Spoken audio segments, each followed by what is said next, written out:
Alhamdulillah pada hari Sabtu tanggal 14 Desember 2024 telah terlaksana acara puncak peringatan Harlah Pondok Pesantren Nurul Islam Skarbela Mataram.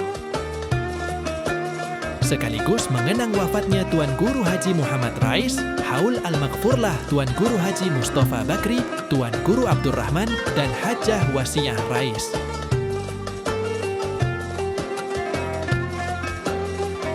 Adapun rangkaian acara sebelumnya, yaitu santunan anak yatim pada tanggal 9 Desember 2024.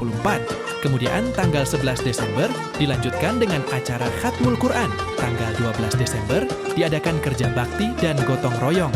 Kemudian pada tanggal 13 Desember, yaitu acara ziarah makam.